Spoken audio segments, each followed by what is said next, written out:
Hey friends, welcome back to the Life of Amy June. I'm Amy, and if you're new here, this channel is all about realistic productivity, planning systems, and the real side of running multiple businesses. No hustle culture, no toxic grind, just systems that actually hold up in real life. And if you've been around for a while, you already know my whole thing. Planning is supposed to reduce your stress, not pile more on top of it. Your planner works for you, not the other way around. So today, we're doing my weekly planning reset together. Same simple approach so many of you connected with last time, just refreshed for where I'm at right now in life. This is the thing I come back to every single Sunday, and I'm going to show you exactly why I never skip it. Grab your drink, grab your planner, grab whatever you've got nearby, and let's do this. Before we get into the steps, I want to talk about why this reset makes the cut every single week. You may have heard people say that we have around 65,000 thoughts a day. Turns out that number is basically made up. Researchers at Queen's University actually measured it, and the real figure is closer to 6,200 thoughts a day. Still a lot though, right?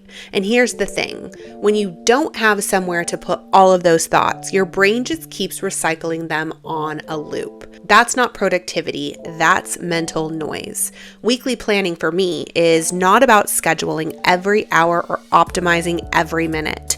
It really comes down to 3 honest questions. 1, what matters most this week? 2, what can actually wait? And 3, what does my energy realistically look like right now? That's the whole foundation. Step 1. The brain dump.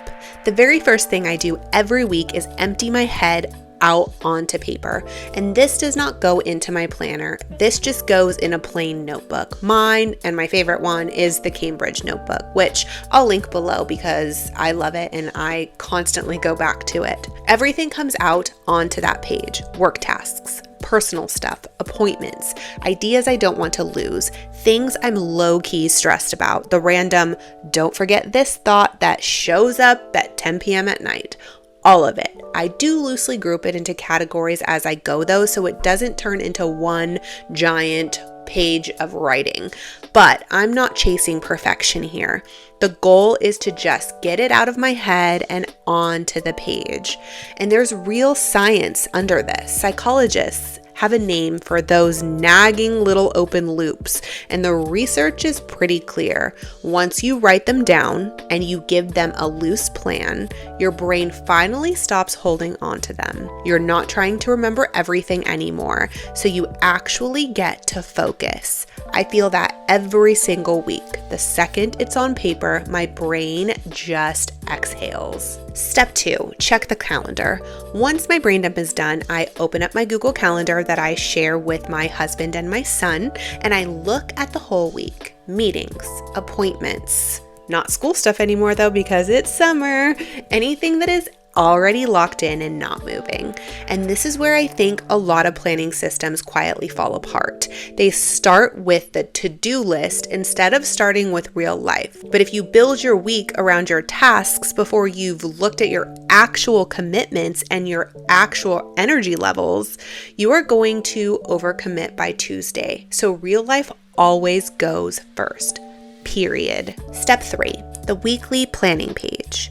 Now, I set up my weekly overview, and I want to be clear, this is a very high level view, not a detailed hour by hour breakdown. I want to see the whole week in one place, look at my deadlines, and figure out what realistically fits. This one step has saved me from overloading my week more times than I can count. When everything is laid out together, it is so much easier to look down in it and go, okay, that one needs to move before I'm already buried in the middle of the week wondering why it is all falling apart. Step 4, weekly priorities. Next, I pick my top priorities for the week as a whole, not daily ones just yet, just the weekly anchors. These are the things where if I check them off by Friday, I will feel really good about my week. Everything else just supports those. And quick research moment because this one is good. A psychology professor at the Dominican University of California ran a study on goal setting, and the people who simply wrote their goals goals down, we're significantly more likely to actually achieve them.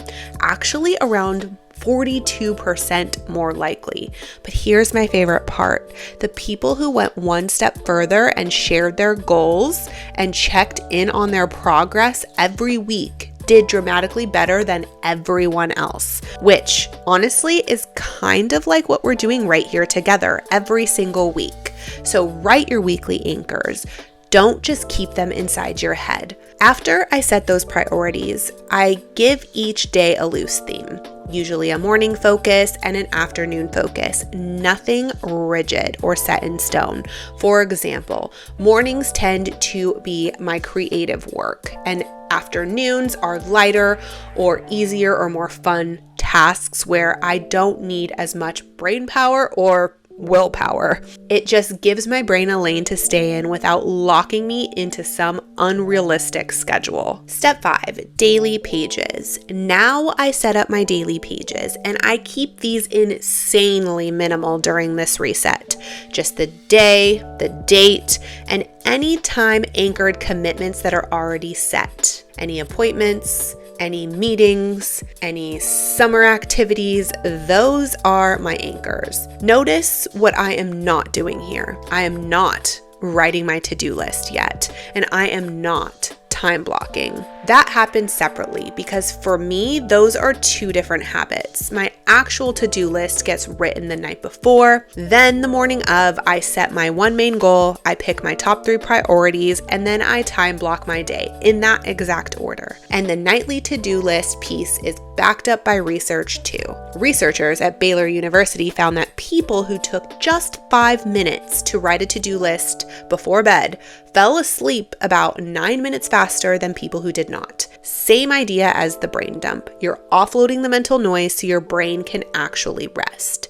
If you want my full daily routine, I'll link that video down below so you can check out the entire process. I've also been doing almost daily shorts on this as well. Sorry if it does get a little bit redundant, but I do have many people telling me that it is helping them, so I am going to stick to the plan for now. Step 6, meal plan. I know this one isn't exactly business related or goal related, but before I close out my reset, I do a quick dinner plan for the week. Nothing fancy, just what are we going to be eating each night? What do I need to buy in order to make that happen? And then I set up a grocery pickup so it's handled. This feels like such a small thing, but decision fatigue is real. We make hundreds of little decisions a day and every one of them quietly drains the same tank. So answering the dinner question once on Sunday instead of standing in the kitchen stressed out at 5 p.m. every single night, that is a win every single time. The last thing here isn't really a step.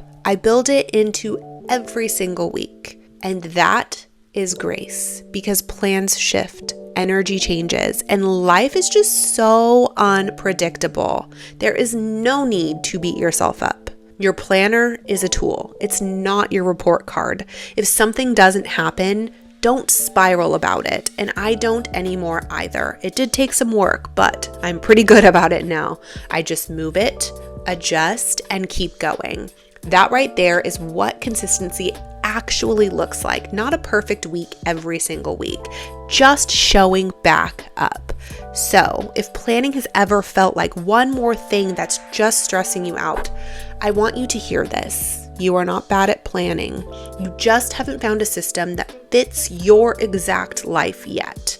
Start super simple. Do a brain dump first. Plan around your actual real week. Anchor your days and leave a little room for the unexpected. If this video helped you out, please do me a quick favor and give it a thumbs up and subscribe if you aren't already, because there are a lot more videos in the pipeline and also summer related and how I change my schedule to adapt with the summer schedule. And then also drop me a comment and tell me, are you already doing a weekly reset or are you thinking about starting one this week? I really want to know. Let me know. Thank you again so much for being here. I appreciate you all so much. I see so many new faces and I am so grateful. Like, honestly, I could cry. Anyways, I'll see you in the next one real soon. Bye.